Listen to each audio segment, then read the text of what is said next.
Hello my dear student, welcome to NCERT reader. और इस video में हम लोग अब डिस्कस करेंगे जो कंटिन्यूएशन वीडियो है।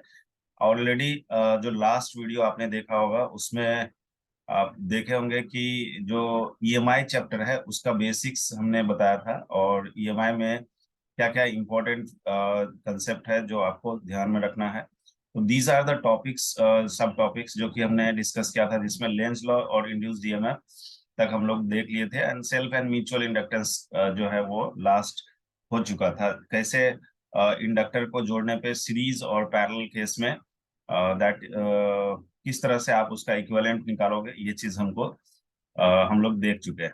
ठीक है। Now talking about the LR circuit जो कि डीसी सोर्स से होगा, उस केस में हम लोग अब बात करेंगे। डीसी सोर्स का मतलब ये हुआ कि जो डायरेक्ट करंट होता है। अब इस चैप्टर के बाद आप एसी के बारे में भी पढ़ोगे, तो एसी में और डीसी में क्या अंतर होता है ये चीज वहां पे आपको पता चलेगा। बट इस चैप्टर में जो लास्ट का अभी सेगमेंट चलेगा उसमें हमें ये चीज जानना है कि जो एलआर सर्किट होता है, एलआर का मतलब ये हो गया कि इंडक्टर और रेजिस्टेंस का जो सर्किट होगा, इस केस में हम लोग किस तरह से करंट का एनालिसिस करेंगे। और एक कंसेप्ट आपको यहाँ पे केवीएल लगा करके हम लोग निकालते हैं। Let's see it is. तो एलआर सर्किट के बारे में जानने के लिए सबसे पहले एलआर सर्किट होता क्या है, और एलआर सर्किट में जो ग्राफ और जो रिलेशन आपको याद रखना होगा JEE Main point of view से, वो हम डिस्कस करने जा रहे हैं। ठीक है। तो ये है आपका LR circuit with DC source. DC source, अगर डीसी सोर्स रहेगा उस केस में हमें क्या चीज माइंड में रखना होगा, और उसके बेसिस पे हम एनालिसिस करेंगे। तो जो इसमें आपको कंसेप्ट है वो है growth of current. Growth of current, current का ग्रोथ किस तरीके से होगा that you will see here. तो मान लेते हैं कि एक रेजिस्टेंस है, इस रेजिस्टेंस का वैल्यू जो है आर है, और इसी रेजिस्टेंस के साथ सीरीज में जो है एक इंडक्टर लगा हुआ है, ये लगा हुआ है। अब इस इंडक्टर को, ये इंडक्टर है एल, और यहाँ पे हम लोग इसके साथ क्या करते हैं, एक बैटरी को जोड़ दे रहे हैं, और बैटरी के साथ यहाँ पे एक स्विच को लगा दे रहे हैं। ठीक है। और इस तरह से सर्किट आपका क्लोज हो गया। ये जो बैटरी है इसका मान लेते हैं कि जो ईएमएफ है वो ई है, और इसमें अगर हम टी जीरो पे इस स्विच को क्लोज करेंगे, at T tends to zero, मान लेते हैं कि जिस समय जीरो टाइम है उस समय स्विच को क्लोज किया गया, एस इज क्लोज्ड हियर, ये है आपका स्विच। तो एस इज क्लोज्ड, जिस समय टी जीरो है उस समय स्विच को क्लोज जब हम कर लेते हैं, यानी कि ये स्विच को जैसे ही आप क्लोज करेंगे तो फिर क्या होगा, यहाँ से बैटरी जो है इस डायरेक्शन में करंट फ्लो कराएगा, और इस डायरेक्शन में हम केवीएल को लगाएंगे। तो केवीएल लगा करके जब आप इक्वेशंस लिखेंगे, तो इसमें केवीएल लगाने के लिए हमारे पास मान लेते हैं कि आई करंट फ्लो कर रहा है, तो रेजिस्टेंस का पोटेंशियल ड्रॉप आई आर हो जाएगा।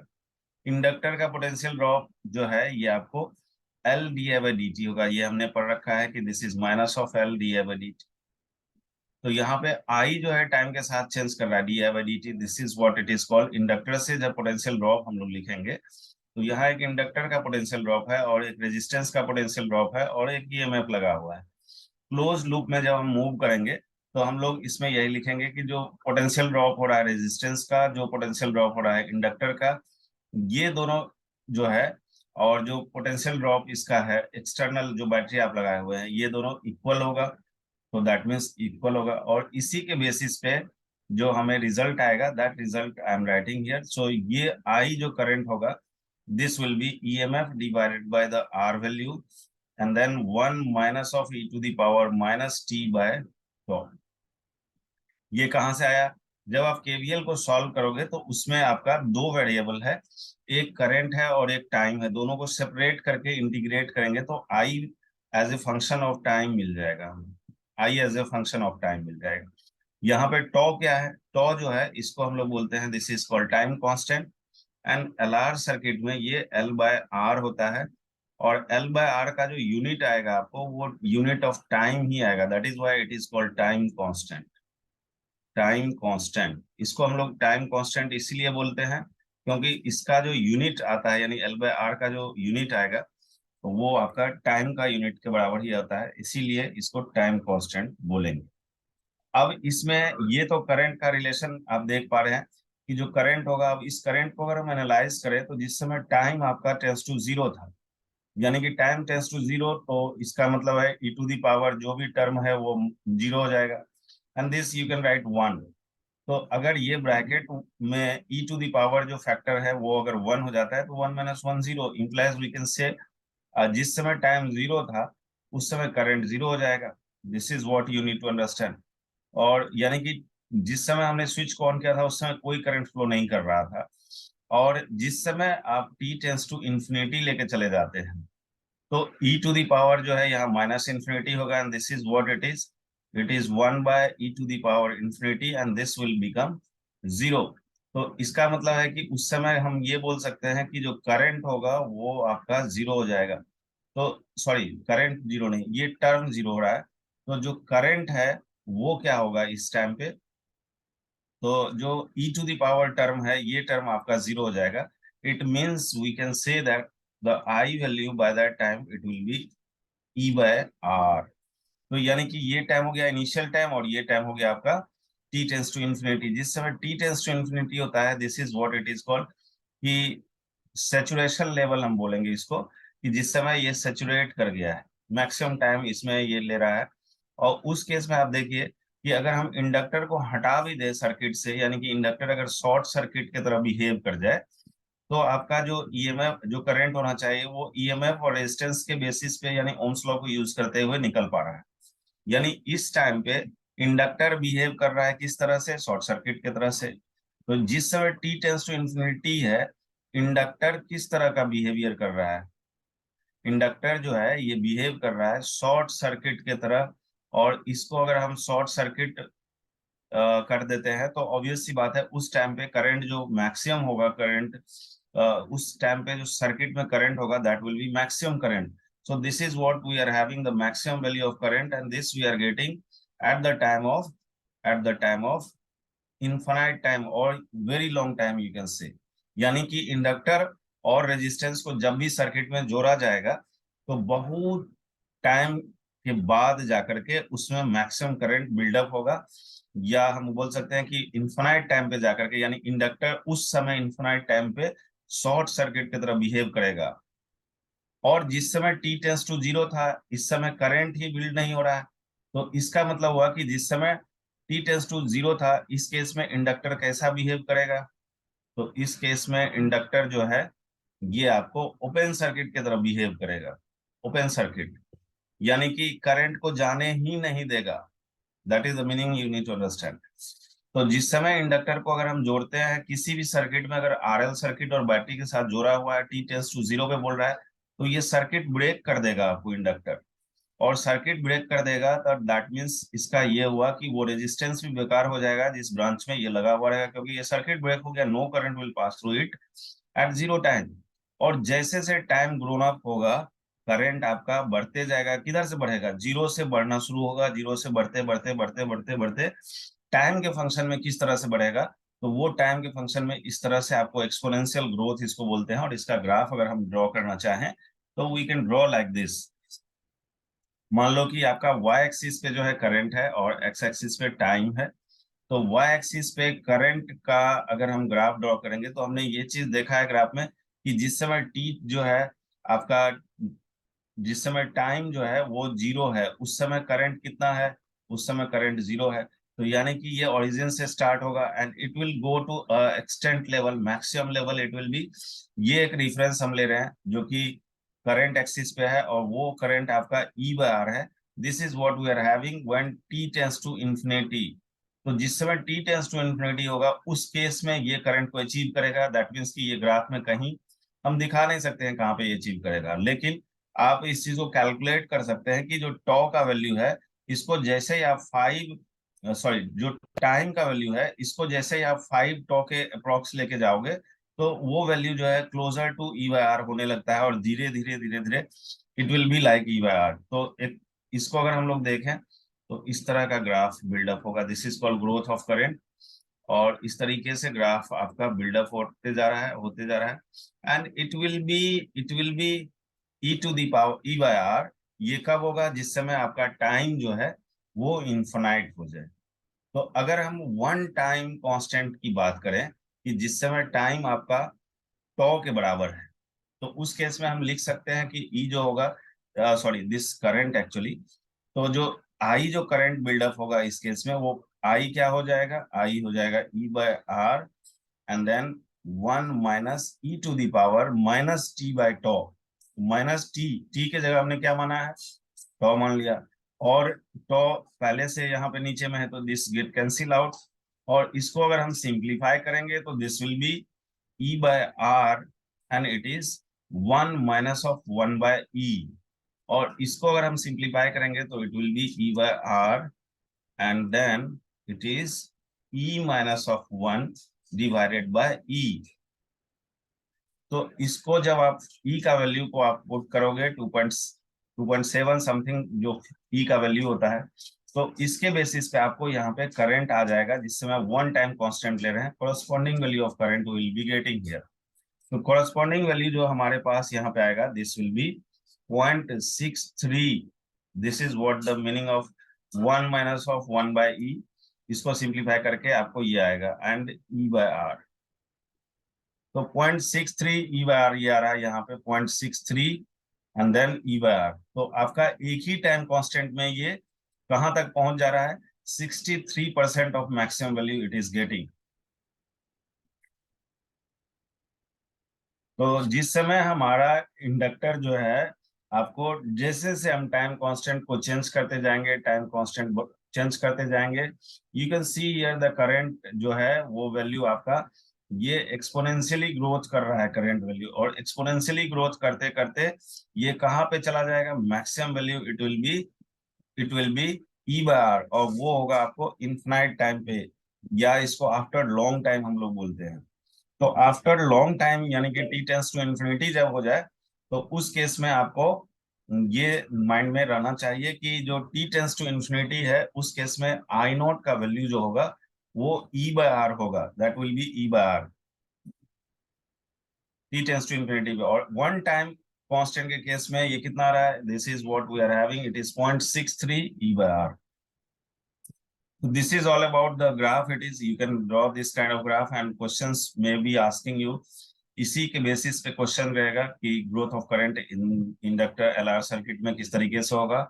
और ये टर्म आप कुछ भी पूछा जा सकता है, but everything should be clear here, it is that is called inductor. अब इस केस में आपका अगर हम बैटरी को रिमूव कर देते हैं, तो बैटरी को जब रिमूव कर देंगे और इस केस में इंडक्टर आपका फुल्ली चार्ज हो गया है, तो इंडक्टर जब फुल्ली चार्ज हो जाएगा तब इससे करंट पास नहीं करेगा। Fully charge means magnetic energy stored हो गया है इंडक्टर में complete, this is what it is called. तो उस केस में और बैटरी को रिमूव कर देंगे तो फिर इधर से करंट जो है आरएल सर्किट में, यानी कि इंडक्टर में एनर्जी स्टोर्ड हो रहा है, तो एनर्जी जो स्टोर्ड होगा वो मैग्नेटिक एनर्जी होगा। और उसके बाद आरएल सर्किट में इंडक्टर से करंट, क्योंकि इसके बीच में पोटेंशियल ड्रॉप आपका जो है होगा, तो that will B it is called. इसको हम लोग एसी सर्किट में एक बार फिर से देखेंगे। उस केस में आपका ये अभी डीसी सोर्स में जब भी हम प्रोवाइड कर रहे हैं, तो डीसी सोर्स में बस आपको ग्रोथ ऑफ करंट के बारे में जानना है, और वो ग्रोथ ऑफ करंट का जो रिलेशन है और जो डेरिवेशन है, एक्सप्रेशन है, वो ये है। इसके बेसिस पे ही आप RL circuit in with DC circuit सोच पाएंगे और इसी से रिलेटेड क्वेश्चंस पूछे जाएंगे। I hope it is clear. The next topic we are having is eddy current. Eddy current, तो ईडी करंट के बारे में जब हम पढ़ते हैं तो ये एक तरह से ईडी करंट जो है तब होगा जिस समय कि कोई भी लार्ज पीस का अगर हम ले ले कंडक्टिंग मटेरियल जिससे मैग्नेटिक फ्लक्स चेंज कर रहा है, तो उस केस में उस मैग्नेटिक मटेरियल से इंड्यूस करंट बिल्डअप होगा। और अगर लार्ज कंडक्टर जो है वो आपको टू डायमेंशनल बॉडी है उस केस में, तो या वो फ्लैट काइंड ऑफ बॉडी है, तो कुछ बहुत सारा एनर्जी जो है वो इन दिस इलेक्ट्रिकल एनर्जी जो है लॉस होता है आपको। और उसमें हीट के फॉर्मेट में लॉस होता है, हीट एनर्जी के फॉर्मेट में लॉस हो सकता है। टेम्परेचर इंक्रीज कर जाता है इसी कारण से हम इसको हीट एनर्जी बोलते हैं। और यहाँ पे जब भी हम ईडी करंट की बात करेंगे तो उसमें ईडी करंट का डायरेक्शन जो हम लोग निकालेंगे, क्योंकि यहाँ पे इंड्यूस्ड करंट के कारण से ये डेवलप होगा किसी भी लार्ज कंडक्टिंग मटेरियल में, this will be develop due to induced current. और इंड्यूस्ड करंट कहाँ से पिक्चर में आता है? तो इंड्यूस्ड करंट तब आएगा जब यहाँ पे मैग्नेटिक फ्लक्स चेंज होगा, यानी कि मैग्नेटिक फ्लक्स अगर हम चेंज करेंगे उस केस में जो है इंड्यूस्ड करंट बिल्डअप होगा। तो मैग्नेटिक फ्लक्स अगर चेंज हो जाए किसी भी कंडक्टिंग मटेरियल में, बड़े वाले मटेरियल में, यानी कि साइज मटेरियल का ज्यादा से ज्यादा हो, उस केस में आपका जो इंड्यूस्ड करंट होगा वो इंड्यूस्ड करंट के कारण से कुछ करंट जो है, व्हाट वी कैन से कि कुछ करंट, इंड्यूस्ड करंट जो है वो मटेरियल होकर के दूसरे डायरेक्शन में फ्लो करने लगेगा, दैट वी से इट इज ईडी करंट। तो by definition what you can right is when the magnetic flux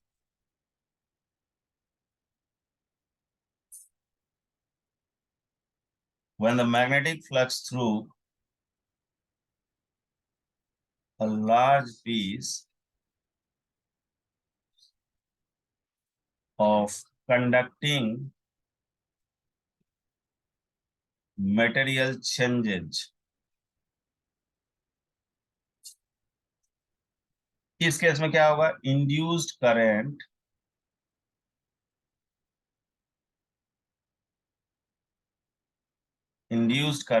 appear in the material।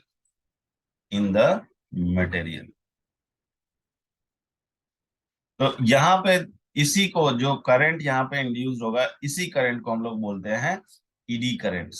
So these currents are called induced current, sorry, ED current. These currents are called ED currents. ED currents. तो that means कि अगर आप इस तरीके का एक diagram को समझे, मान लेते हैं कि ये एक जो है आपको इस तरह का शेप है, और यहाँ पे एक मटेरियल हम बात कर रहे हैं जो इस तरह से आपको दिया गया है, ठीक है। अब ये मटेरियल अगर इस तरफ मूव कर रहा है, जो ये कंडक्टिंग मटेरियल है, जो यहाँ पे आपको एक मैग्नेटिक फील्ड एरिया में इस तरह से सेटअप किया गया है। यहाँ पे मैग्नेटिक फील्ड जोन है, इस जोन में मैग्नेटिक फील्ड है। अब इस मटेरियल को जैसे ही हम इस मेटल को जैसे ही हम लोग इधर की तरफ मोशन में लाएंगे, तो इस कंडक्टिंग लूप से, इस मटेरियल से होकर के, जो मटेरियल को हम लोग इधर की तरफ मूव करा रहे हैं, इस मटेरियल में क्या हो रहा है कि मैग्नेटिक फ्लक्स जो है चेंज हो रहा है। और मैग्नेटिक फ्लक्स से चेंज होने के कारण से यहाँ पे क्या होगा कि आपको एक इंड्यूस्ड करंट बिल्डअप हो जाएगा। That means here what you can से that there will be a induced current tap will be there, which induced current we say it is। इस तरीके का मान लीजिए कि एक सर्किट बिल्डअप होगा जिसमें एक इंड्यूस्ड इस तरीके का डायरेक्शन आपका सेटअप हो रहा है। तो what the this you can से, इसमें जो आपको इस तरह का मिल रहा है, ये हमारा एक ईडी करंट का जो है लूप आपको बन रहा है, जिस ईडी करंट का लूप बन रहा है। So this is what we can say eddy current loop, यही है आपका ईडी करंट। तो ये इसके पीछे का लॉजिक क्या था? लॉजिक यही चीज आपके दिमाग में रहना चाहिए कि जब भी मैग्नेटिक फ्लक्स अगर किसी large piece of conducting material से चेंज करेगा, तो उस मटेरियल में इंड्यूस करंट बिल्डअप होगा, और उस मटेरियल में जिसको आप मूव करा रहे हैं, उसमें इंड्यूस करंट जो बिल्डअप हो रहा है उसी को हम लोग हीट करंट बोलेंगे। और इसका मैग्नीट्यूड हम लोग कैसे निकालेंगे? तो मैग्नीट्यूड निकालने के लिए जो इंड्यूस करंट का आपको कंसेप्ट को यूज करना है, वो ईडी करंट का जो कंसेप्ट को यूज करना है वो ईडी करंट, इंड्यूस करंट के बेसिस पे ही होगा। तो यानी कि अगर हम ईडी करंट की बात करें कि ईडी करंट जो होगा, this what it is, this is,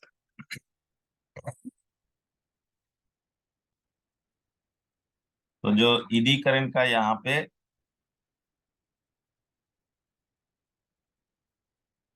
eddy current जो होगा, इसका मैग्नीट्यूड क्या होगा? द मैग्नीट्यूड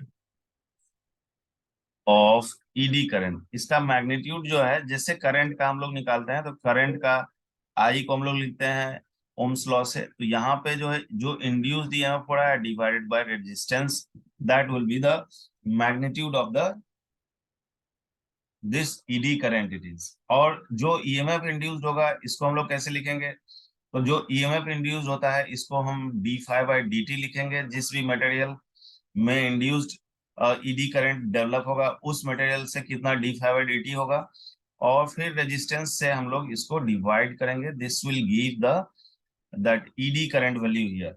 ईडी करंट यहाँ पे आर क्या है, तो आर जो है ये रेजिस्टेंस ऑफ द कंडक्टर है जिसको हम लोग यूज कर रहे हैं। So this is what it is resistance of the conductor, resistance of the conductor which we are using here. अब इसमें एक चीज और इम्पोर्टेंट है कि जो ईडी करंट डेवलप हो रहा है इस ईडी करंट का डायरेक्शन किधर होगा, तो डायरेक्शन इसका आप जब भी हम निकालेंगे तो direction of eddy current, direction of ED current, तो ये डायरेक्शन जो है आपको रखना है कि डायरेक्शन ईडी करंट का जो होगा वो डायरेक्शन होना चाहिए जिस तरफ हमारा लेंज लॉ के बेसिस पे इसका आएगा, आपको दैट लेंज लॉ के बेसिस पे ही हम डायरेक्शन को यूज करेंगे। तो this we can say here, this will be given by Lenz law. तो जो लेंज लॉ में हमें मिलेगा डायरेक्शन इंड्यूस्ड करंट का डायरेक्शन, उसी के बेसिस पे हम ईडी करंट का भी डायरेक्शन बिल्डअप करेंगे, that is called. So eddy current actually में है क्या, ये तो एक तरह से इंड्यूस्ड करंट ही है, एक तरह से इंड्यूस करंट ही है, लेकिन इसको ईडी क्यों बोला गया, तो ये तब होगा जब हम बड़े से मटेरियल को यूज कर रहे हैं। बड़े से मटेरियल मतलब कि नॉर्मली हम वायर को यूज करते हैं, कॉइल को यूज करते हैं, बट यहाँ पे क्या है एक अलग टाइप का मटेरियल है जो कि काफी बड़ा साइज में है, और उस केस में जो है आपका कॉन्सेंट्रिक सर्किल्स की तरफ बिल्डअप होगा, और ये ईडी करंट अनवांटेड करंट एक तरह से बोल सकते हैं, इसके कारण से लॉसेज होता है बहुत सारा। इसको हम लोग ये चीज कब यूज होगा, तो जिस समय आपका इस तरह का सेटअप हो, जिस समय की बड़ा सा मटेरियल में इंड्यूस करंट बिल्ड हो रहा है, तो उसी को हम लोग ईडी करंट बोलेंगे।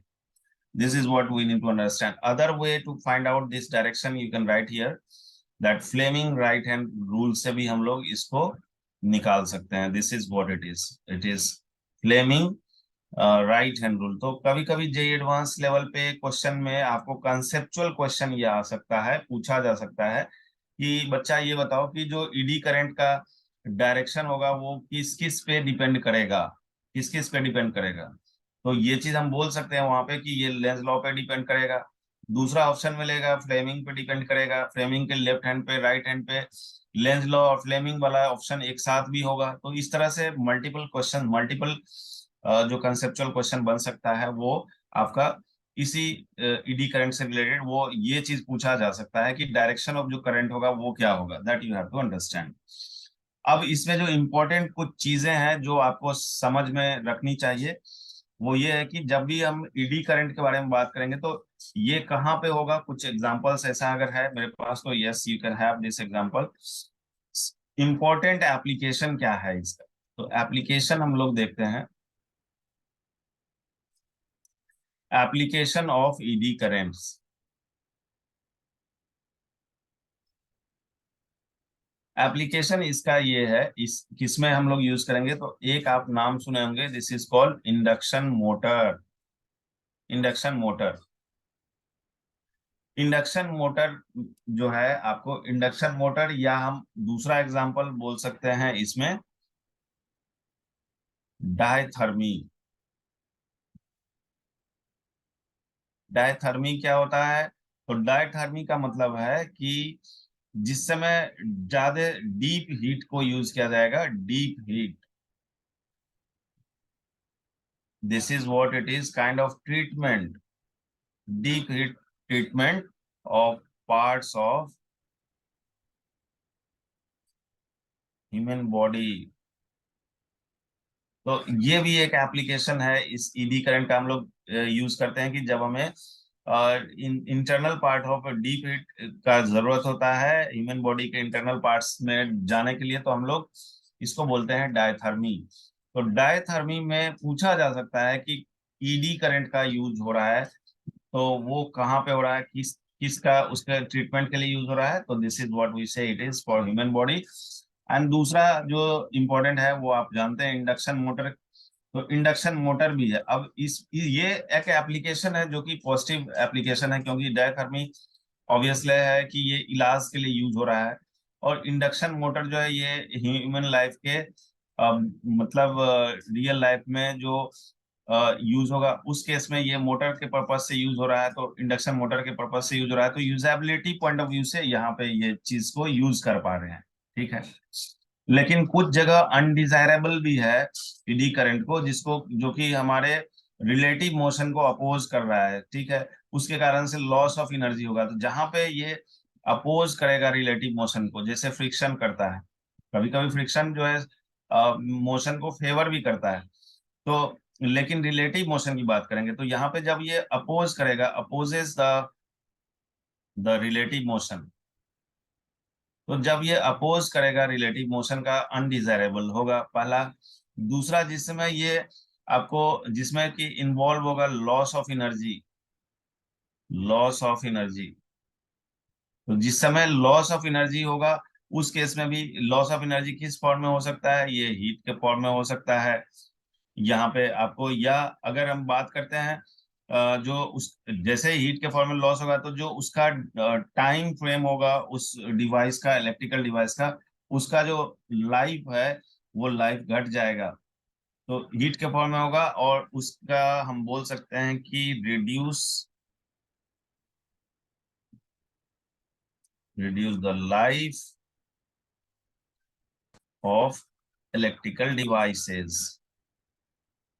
तो इलेक्ट्रिकल डिवाइस जिसको यूज किया जा रहा है उसमें अगर इन्वॉल्व आ गया इसका ईडी करंट का, और इसके कारण से क्या हो रहा है कि लॉस ऑफ हीट होगा, और इसके कारण से ये भी होगा कि जो डिवाइस हम यूज कर रहे हैं उसमें आपको ये सब बहुत सारा डिवाइस है जिसमें अगर ये इंड्यूस ईडी करंट डेवलप होता है, तो वो डिवाइस से हीट के कारण से निकलने के कारण से उसका जो लाइफ है वो लाइफ स्पेन घट जाएगा। दैट इज व्हाट वी से। तो इससे बचने के लिए हम लोग क्या करेंगे फिर तब, तो ईडी करंट को मिनिमाइज करने के लिए हम लोग क्या करते हैं, to minimize eddy current, minimise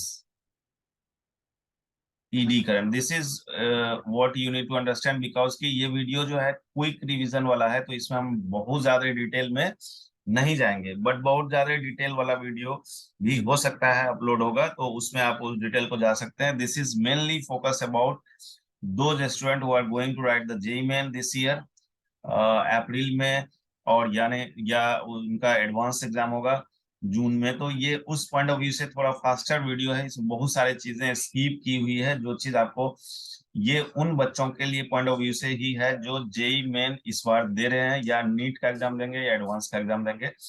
to minimise easy का ईडी करंट, आपको समझना है कि अगर हम ईडी करंट को मिनिमाइज करेंगे तो इसके लिए हम क्या यूज करेंगे, तो हम लोग यूज करते हैं लैमिनेशन को, लैमिनेशन। ईडी करंट यहाँ पे जो है मिनिमाइज होगा, लैमिनेशन किसका करेंगे, तो जो भी वहां पे कोर होगा उसका लेमिनेशन करेंगे, इन सो दैट कि वहां पे जो हीट आपको निकल रहा है उसको रिड्यूस किया जाए। तो this is what it is called lamination, हम लोग यूज करेंगे, जो कि हीट एनर्जी जो निकल रहा है रिड्यूस हो रहा है उसके डिवाइस को वो जो डैमेज करेगा उस चीज को मिनिमाइज करने के लिए हम लोग लेमिनेशन का यूज करेंगे। आई hope it is clear now. तो यूज ऑफ ईडी करंट के बारे में अगर अपने लाइफ में बात करना हो तो हमारे पास एक ही है, इंडक्शन मोटर। हमने आपको बोला इंडक्शन फर्नेस में भी यूजेबिलिटी होता है, फिर मैग्नेटिक ब्रेक्स बनाया जाता है उसमें भी उसका यूज होता है, फिर स्पीडोमीटर है जिसमें यूज होता है ईडी करंट का, और फिर डैम्पिंग जो होता है आपको गैल्वेनोमीटर में। तो इन सब केस में जो है आपको ईडी करंट का एप्लीकेशन या हम बोल सकते हैं यूजेस है।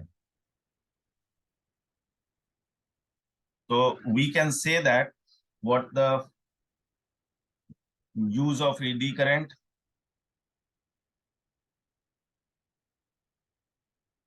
यूज ऑफ एडी करंट में अगर हम बात करें यूजेस में, तो इसमें induct this is what it is, induction furnace,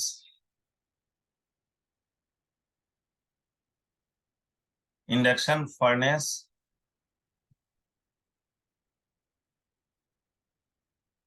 then we have magnetic brakes, magnetic brakes, then we have speedometer,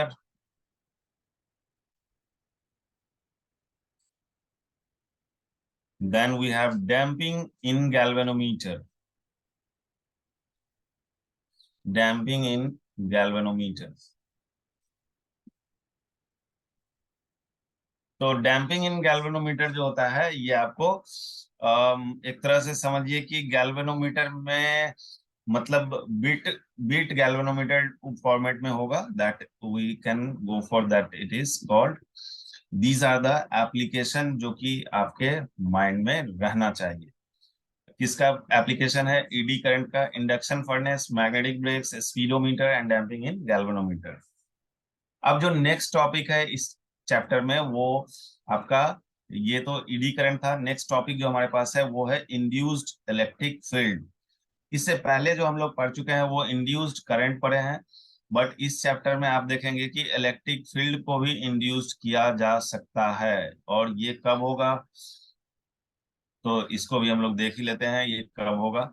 this is what it is, induced, induced electric field. तो induced electric field कब होगा और क्यों होगा? पहला चीज है क्या? तो अभी तक जो आपने पढ़ा है कि जो अगर मैग्नेटिक फ्लक्स बदलता है यानी कि इंक्रीज करता है या डिक्रीज करता है, इन दोनों ही केस में ईएमएफ इंड्यूस होता है, और ईएमएफ इंड्यूस्ड हो रहा है या करंट आपका इंड्यूस्ड हो रहा है, this is what you know, अगर मैग्नेटिक फ्लक्स बदल रहा है तो। और मैग्नेटिक फ्लक्स के बदलने का रीजन क्या है? मैग्नेटिक फील्ड का बदलना, इंक्रीज या डिक्रीज, एरिया का बदलना, इंक्रीज या डिक्रीज, या थीटा का बदलना, थीटा जो है इन दोनों के बीच का एंगल है मैग्नेटिक फील्ड और एरिया वेक्टर का। तो दैट मीन्स कि अगर हम मैग्नेटिक फील्ड को बदल लें तो भी फ्लक्स बदलेगा, अगर हम एरिया वेक्टर को बदल लें तो भी फ्लक्स बदलेगा, और अगर हम एंगल उसके बीच का बदल दें तब भी फ्लक्स बदलेगा।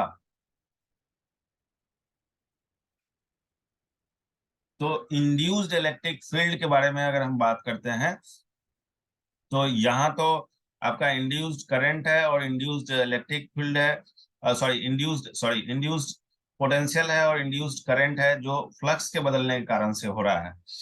फिर ये इंड्यूस्ड इलेक्ट्रिक फील्ड कहाँ से आया? तो चेंजिंग अगर हो जाए इसमें, मैग्नेटिक फील्ड में, चेंजिंग इन मैग्नेटिक फील्ड, इसके कारण से क्या होगा कि अगर ये चेंज हो जाए मैग्नेटिक फील्ड में तो इसके कारण से एक इलेक्ट्रिक फील्ड जो है आपका वो इंड्यूस्ड होगा इसके कारण से। तो चेंजिंग मैग्नेटिक फील्ड के कारण से आपका इलेक्ट्रिक फील्ड,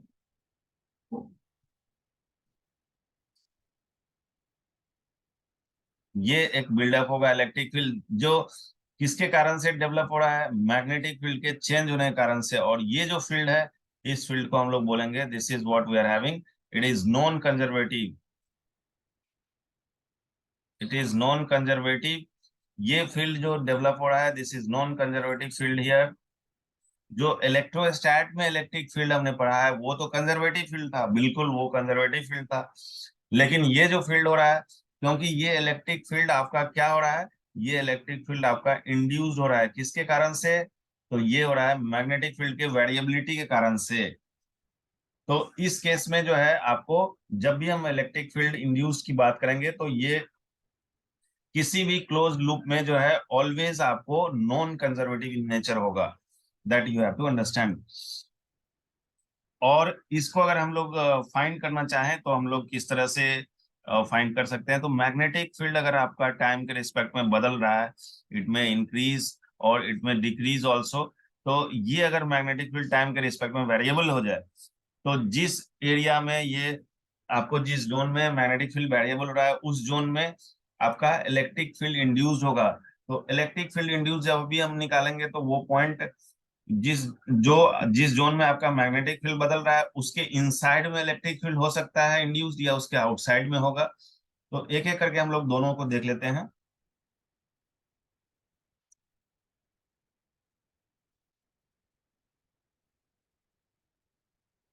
तो इस केस में जो है आपको मान लिया कि मैग्नेटिक फील्ड जो है एक जोन है जिसमें आपका वेरिएबल मैग्नेटिक फील्ड है, टाइम के रिस्पेक्ट में वो बदल रहा है। Let's suppose this I am considering here.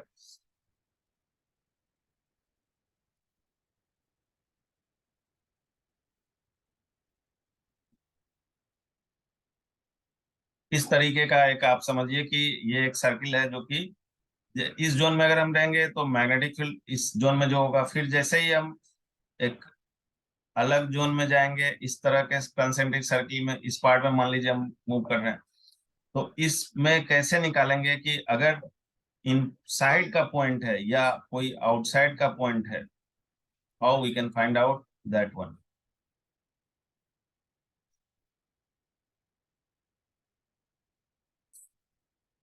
इस तरीके से मान लेते हैं कि आपका ये जो हमने डॉटेड खींच रखा है, ये आपको ये समझना है कि ये सेंटर से जो है एक अलग अलग डिस्टेंस पे कंसेंट्रिक सर्किल्स है जिसको आप देख रहे हैं। ठीक है। अब सेंटर से जब हम आर डिस्टेंस पे जा रहे हैं, ये अगर आर डिस्टेंस है, तो इलेक्ट्रिक फील्ड का वेरिएशन कैसा होगा, जबकि इस जोन में जिस जोन में यहाँ पे आप देख पा रहे हैं कि इंड्यूस्ड इलेक्ट्रिक फील्ड होगा, इस जोन में जो मैग्नेटिक फील्ड है वो inward into the plane of paper है, and this magnetic field is it is changing with respect to time, changing. तो इस तरह का आपका जो फील्ड है, ये आपको क्रॉस फील्ड जो आप देख पा रहे हैं ये मैग्नेटिक फील्ड है, और ये समय के साथ बदल रहा है, टाइम के रिस्पेक्ट में ये वेरिएबल है, that we can understand here. तो अगर मान लेते हैं कि मैग्नेटिक फील्ड किसी भी रीजन में ये जो है इंक्रीजिंग है, if I am considering that if dv by d t is increasing, यानी कि मैग्नेटिक फील्ड बढ़ रहा है इस रीजन में, जो रीजन हमने देखा यहाँ पे आपका बी क्या है, बी मैग्नेटिक फील्ड है, और टाइम के रिस्पेक्ट में मैग्नेटिक फील्ड बढ़ रहा है, तो जो क्लोज कंसेंट्रिक सर्किल्स आप देख रहे हैं ये क्या है, तो ये जो है आपका ये इलेक्ट्रिक फील्ड हो रहा है, यानी कि यहाँ पे ये डायरेक्शन जो है आपका इलेक्ट्रिक फील्ड का है, एंटी क्लॉकवाइज डायरेक्शन, इस तरह से आप देख पा रहे हैं। इस वाले पार्ट में इस तरह से एंटी क्लॉकवाइज डायरेक्शन हो रहा है, और इस वाले तो एंटी क्लॉकवाइज किस तरह से होगा, इसका डायरेक्शन भी निकालने के लिए हमने आपको बताया था कि जो इंड्यूस्ड यहाँ पे induce magnetic field, sorry induce जो है यहाँ पे आपका इलेक्ट्रिक फील्ड हो रहा है, तो उसका डायरेक्शन हम लोग किस तरह से निकालेंगे इंड्यूस बिहेवियर के कारण से। तो जो पहला कंसेप्ट है हम लोग इसको, जिस समय आपका r less than capital R है, यानी कि इसके जो कैपिटल आर है उसके इनर की बात हो रही है, यानी इनसाइड द पॉइंट अगर हम बात करें तो क्या होगा, इनसाइड द पॉइंट। तो जिस समय हम इनसाइड की बात करेंगे कि किसी पार्ट में ये जो आर लिया जा रहा है, ये आपका बिगर रेडियस जिस जोन में आपका मैग्नेटिक फील्ड वेरिएबल हो रहा है उससे इनसाइड में अगर हम इलेक्ट्रिक फील्ड निकालेंगे तो क्या यूज करेंगे, तो this is what we can use here, it is dv by d t, and then it will be r by two. तो ये हम लोग यूज करेंगे जिस समय पॉइंट कहाँ पे हो, पॉइंट इनसाइड हो, और इनसाइड पॉइंट के लिए, इनसाइड पॉइंट के लिए हम लोग इस एक्सप्रेशन को यूज करेंगे इंड्यूस्ड इलेक्ट्रिक फील्ड का निकालने के लिए। और और जब आउटसाइड की बात होगी, for outside point, outside point, तो जिस समय आर आपका ग्रेटर देन आर हो जाए उससे, यानी कि जिस फील्ड में जिस जोन में मैग्नेटिक फील्ड आपका वैरी कर रहा है, इस जोन में मान लेते हैं कि ये आपका मैग्नेटिक फील्ड जोन है जिसमें कि आपका ये आर दिया हुआ है, और इससे बाहर आप निकालना चाह रहे हैं कि इंड्यूस्ड जो इलेक्ट्रिक फील्ड हो, बताओ यहाँ पे जो कि आर से आगे निकल करके डिस्टेंस है आर, इस जोन में इलेक्ट्रिक फील्ड किस तरीके से होगा। तो here you can write this is what I am writing, this is r square divided by 2r times of dv by dt।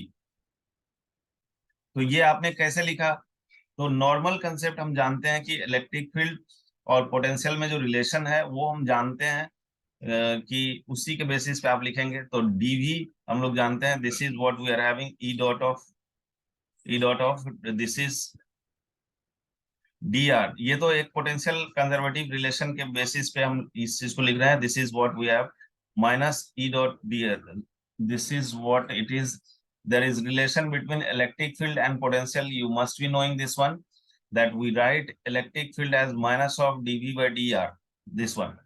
और इसके बेसिस पे आप डीवी जो है ये पोटेंशियल ड्रॉप है, electric field e dot d r को इसके साथ इधर की तरफ मल्टीप्लाई करके फिर पोटेंशियल ड्रॉप हम लोग निकाल सकते हैं।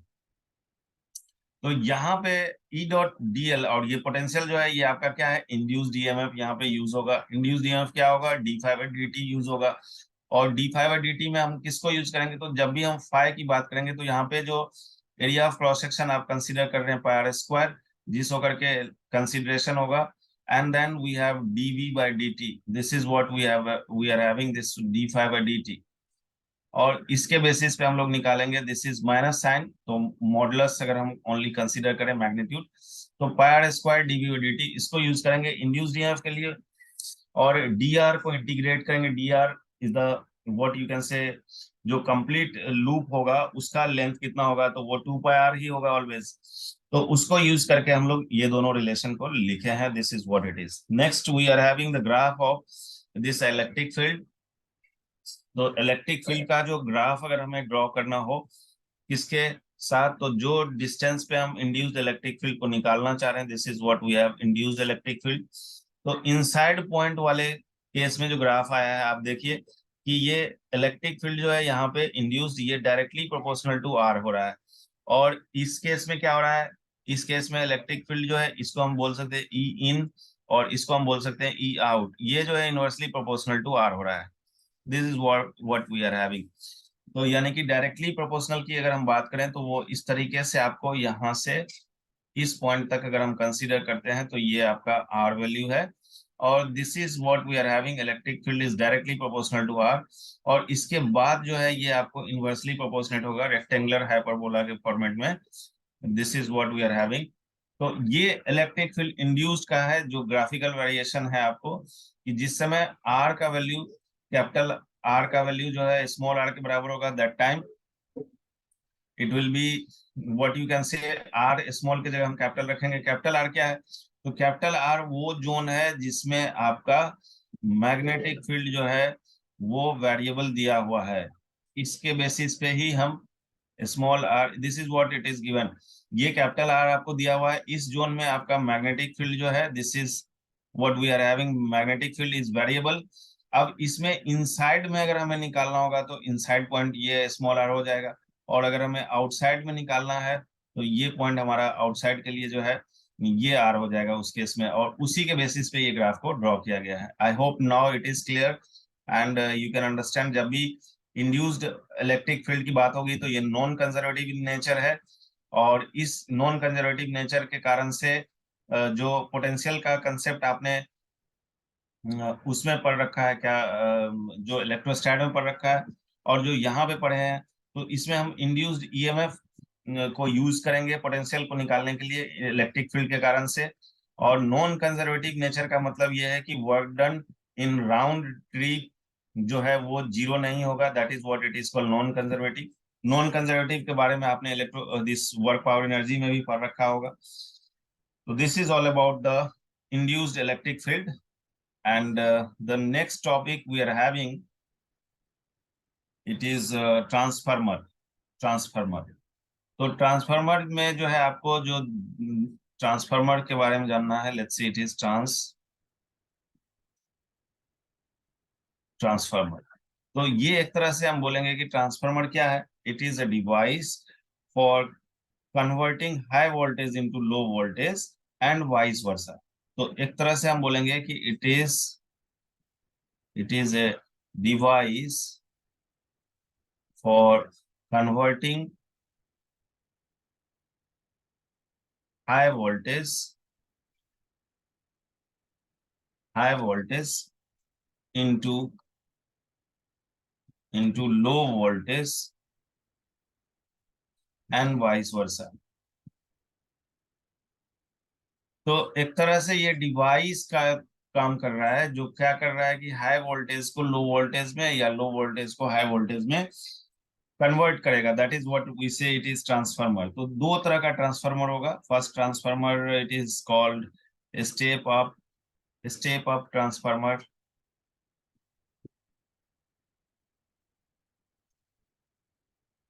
और दूसरा होगा आपको स्टेप डाउन। स्टेप अप में हम क्या बोलेंगे कि स्टेप अप का मतलब है कि लो वोल्टेज को हाई वोल्टेज में ले जाएगा, that is the meaning, low voltage को हाई वोल्टेज में लेके चला जाएगा, इसी को बोलेंगे स्टेप अप।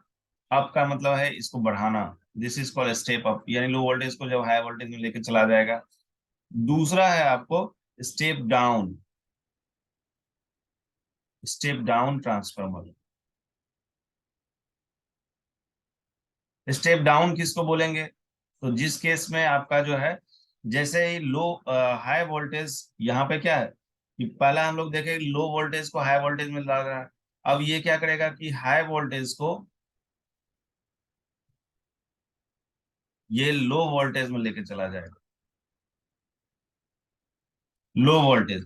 तो जब हाई वोल्टेज को लो वोल्टेज में लिया लेकर के चला जाएगा तो उस ट्रांसफार्मर को हम लोग बोलेंगे स्टेप डाउन ट्रांसफार्मर। अब इसमें एक चीज जो सबसे इंपॉर्टेंट है वो ये है